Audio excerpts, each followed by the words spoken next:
बिस्मिल्लाहिर्रहमानिर्रहीम, अस्सलाम वालेकुम। आज के लेक्चर में बेटे हम पढ़ेंगे RLC सीरीज सर्किट या सीरीज रेजोनेंस सर्किट।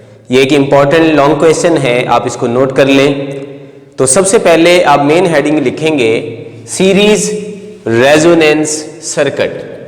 तो इसके बाद आप हेडिंग देंगे डेफिनेशन, ऐसा सर्किट जिसमें रजिस्टर, इंडक्टर और कैपेसिटर सीरीज में लगे हों उसको हम कहते हैं सीरीज रेजोनेंस सर्किट या RLC सीरीज सर्किट। तो डेफिनेशन बनी, a circuit in which resistor, inductor and capacitor are connected in series is known as series resonance circuit या RLC series circuit। इसके बाद आप हेडिंग देंगे एक्सप्लेनेशन। फर्ज करो ये एक रजिस्टर है जिसकी रेजिस्टेंस R है, एक इंडक्टर है जिसकी इंडक्टेंस L है, एक कैपेसिटर है जिसकी कैपेसिटेंस C है। इनको सीरीज में अल्टरनेटिंग वोल्टेज सोर्स के साथ कनेक्ट कर दिया है जिसकी फ्रीक्वेंसी वेरिएबल है, यानी ऐसा सोर्स है जिसकी फ्रीक्वेंसी हम अपनी मर्जी के मुताबिक बढ़ा भी सकते हैं और कम भी कर सकते हैं। तो इंग्लिश में हम बोलेंगे consider a resistor of resistance R and inductor of inductance L and capacitor of capacitance C are connected in series with alternating source of variable frequency as shown in the figure below. उसके बाद ये diagram आ जाएगी। हमने पढ़ा है alternating current को ये resistor oppose करेगा और इसकी अपोजिशन को रेजिस्टेंस कहते हैं। ये इंडक्टर भी अपोज करेगा और इसकी अपोजिशन को हम बोलते हैं रिएक्टेंस ऑफ इंडक्टर, जिसका फार्मूला है XL is equal to omega L। और कैपेसिटर भी अल्टरनेटिंग करंट को अपोज करेगा और इसकी अपोजिशन को हम कहते हैं रिएक्टेंस ऑफ कैपेसिटर और इसका फार्मूला है XC is equal to 1 over omega C। तो यहाँ पर आपने इन्हीं दोनों के बारे में बताना है। द रिएक्टेंस या opposition offered by capacitor is XC is equal to 1 over omega C and reactance of inductor is equal to omega L। इसके बाद आप हेडिंग देंगे वेक्टर डायग्राम। अब हम इनकी वेक्टर डायग्राम को स्टडी करते हैं। अभी आप देखो ये तीनों सीरीज में लगे हुए हैं और हमने पढ़ा है सीरीज में गुजरने वाला करंट सेम होगा। तो फर्ज करो हमारा करंट वेक्टर इस तरफ है, तो अगर करंट इस तरफ है तो रेजिस्टर का वोल्टेज भी इसी तरफ होगा, क्योंकि रेजिस्टर में वोल्टेज और करंट इन फेज होते हैं। तो इस वजह से हमने रेजिस्टर का वेक्टर भी इसी डायरेक्शन में ड्रा कर दिया। इंडक्टर करंट से लीड करता है, इंडक्टर में वोल्टेज करंट से लीड करता है बाय फेज एंगल 90 डिग्री। तो हमने इंडक्टर के वोल्टेज का वेक्टर 90 डिग्री आगे बनाया और कैपेसिटर में करंट लीड करता है वोल्टेज से बाय फेज एंगल 90 डिग्री, यानी वोल्टेज करंट से 90 डिग्री पीछे होगा, इसलिए हमने कैपेसिटर के वोल्टेज का वेक्टर नीचे को बनाया। अब हमें पता है ये VR बराबर होता है IRMS इंटू R और ये VL बराबर होता है IRMS इंटू XL और ये VC बराबर होता है IRMS इंटू XC। तो इन सब में I कॉमन है, तो हम इस I को खत्म करके यहाँ पर जस्ट R लिख सकते हैं, यहाँ पे जस्ट हम XL लिख सकते हैं और यहाँ पे जस्ट हम XC लिख सकते हैं। तो फिर ये हमारी वेक्टर डायग्राम इस तरह से बन जाएगी। तो आपने ये वाली वेक्टर डायग्राम ड्रा करनी है जिसमें मैंने R, XL और XC को रिप्रेजेंट किया है। तो आप यहाँ पे नोट करो कि रेजिस्टेंस और रिएक्टेंस ऑफ इंडक्टर में 90 डिग्री का फेज डिफरेंस है। रेजिस्टेंस और रिएक्टेंस ऑफ कैपेसिटर में भी 90 डिग्री का फेज डिफरेंस है, लेकिन रिएक्टेंस ऑफ इंडक्टर और रिएक्टेंस ऑफ कैपेसिटर में 180 का फेज डिफरेंस है। अब इस 180 फेज डिफरेंस का मतलब क्या है?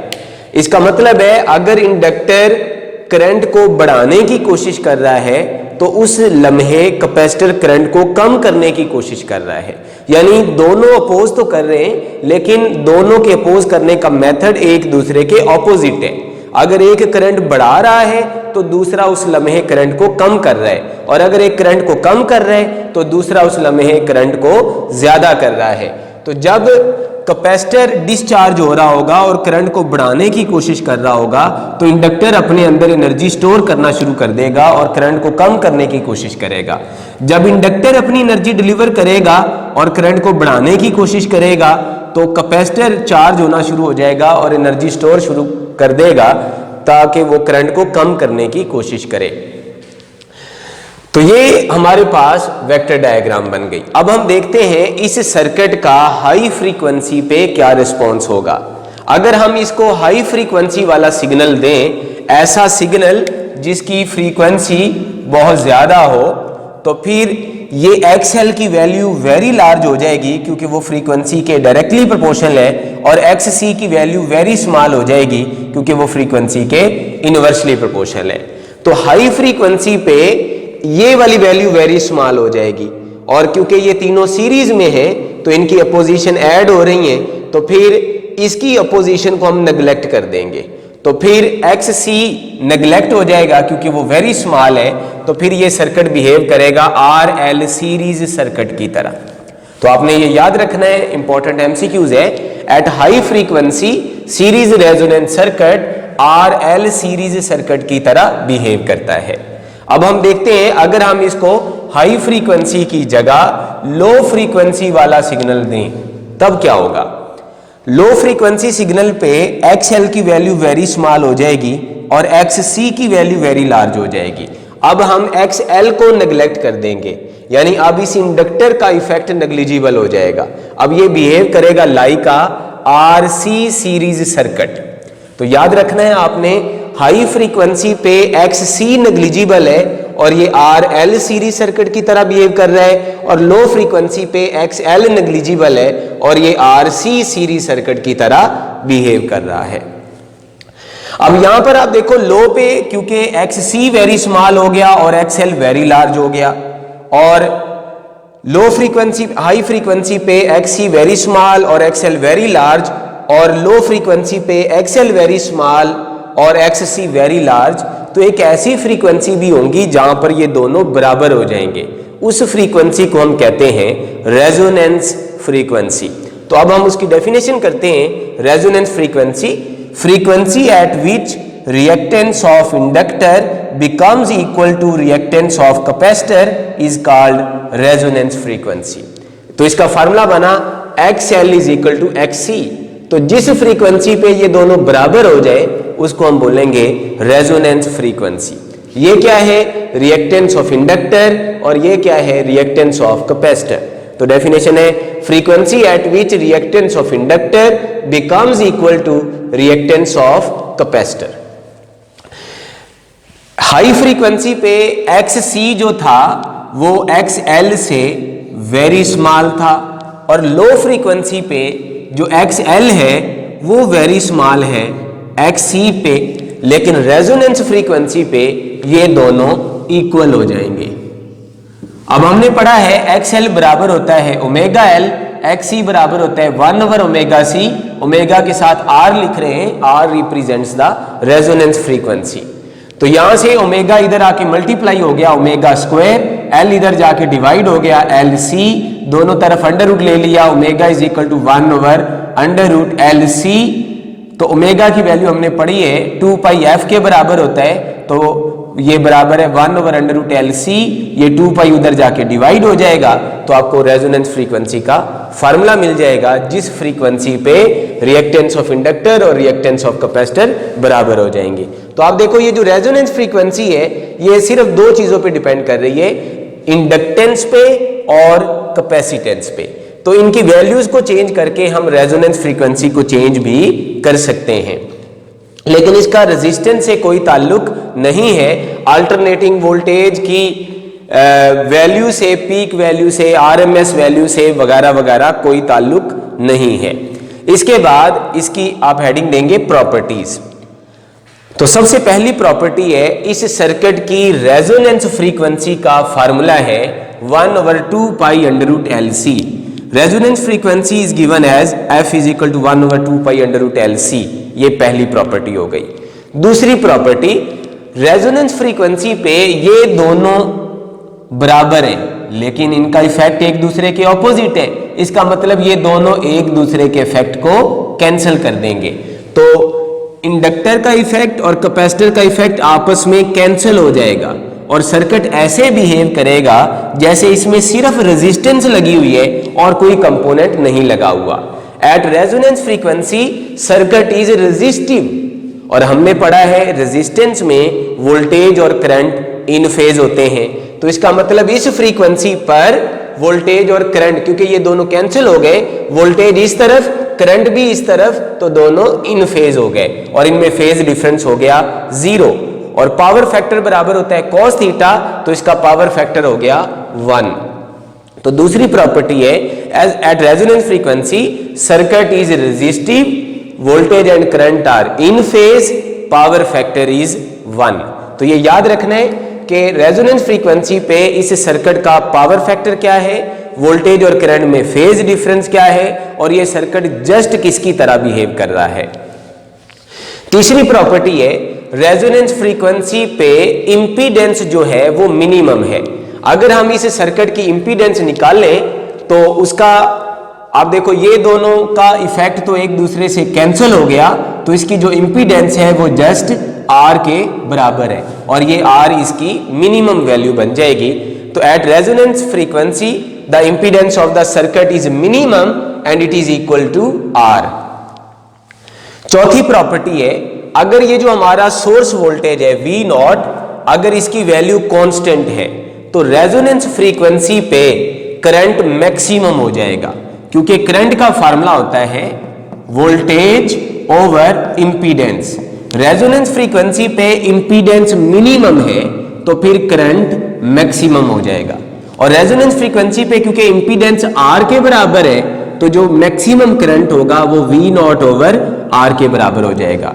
If V0 is constant then at resonance frequency current is maximum and is V0 over R।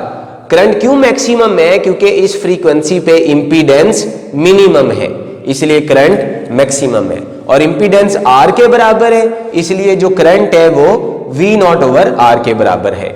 The variation of the current with frequency is shown in the figure below. इसके बाद आपने ये diagram बनानी है, Y की तरफ current है, X की तरफ फ्रीक्वेंसी है। तो आप देखो जो रेजोनेंस फ्रीक्वेंसी है उस पे करंट की वैल्यू मैक्सिमम है और ये बराबर है किसके? V0 ओवर R के। अगर फ्रीक्वेंसी रेजोनेंस से कम होती जाए तो आप देखें करंट भी कम होता जाता है क्योंकि इंपीडेंस बढ़ रही है और अगर फ्रीक्वेंसी रेजोनेंस से बढ़ना शुरू हो जाए फिर भी करंट कम हो रहा है क्योंकि इंपीडेंस बढ़ रही है और रेजोनेंस फ्रीक्वेंसी पे क्योंकि इंपीडेंस सबसे कम है इसलिए रेजोनेंस फ्रीक्वेंसी पे करंट की वैल्यू सबसे ज्यादा है। लास्ट प्रॉपर्टी है voltage across the capacitor end voltage across the inductor may be much larger than source voltage. मसलन फर्ज करो आपका सोर्स वोल्टेज 12 वोल्ट है तो यहां पर जो आपको वोल्टेज मिलेगा या इधर जो वोल्टेज मिलेगा वो इस 12 वोल्ट से बहुत ज्यादा भी हो सकता है। Voltage drop across the capacitor VC end voltage drop across the inductor VL may be much larger than source voltage. अगर हम यहां पर वोल्ट मीटर लगाएं एक रेजिस्टर के अक्रॉस, एक इंडक्टर के अक्रॉस और एक कैपेसिटर के अक्रॉस, तो ये जो दोनों वोल्ट मीटर हैं ये जो वोल्टेज की रीडिंग बताएंगे ये इस रीडिंग से बहुत ज्यादा भी हो सकती है। तो ये इसकी 5वीं प्रॉपर्टी है, बुक पे लिखी हुई है। अब मैं आपको इसकी रीजन बताता हूं कि ऐसा क्यों है। आपको पता है जो इंडक्टर है वो भी एनर्जी को स्टोर कर सकता है और कैपेसिटर भी एनर्जी को स्टोर कर सकता है। इन दोनों के अंदर स्टोर होने वाली एनर्जी के फार्मूलाज हमने चैप्टर 12 और चैप्टर 15 में पढ़े हैं। अब अगर सोर्स वोल्टेज है 12 वोल्ट तो इसका मतलब ये हर कूलम चार्ज को 12 जूल एनर्जी प्रोवाइड करता है और वो 12 जूल एनर्जी क्योंकि ये सर्किट रेजोनेंस पे सिर्फ रेजिस्टिव की तरह है वो रेजिस्टिव सर्किट में खर्च कर देता है और यहां पर उसकी एनर्जी हो जाती है 0।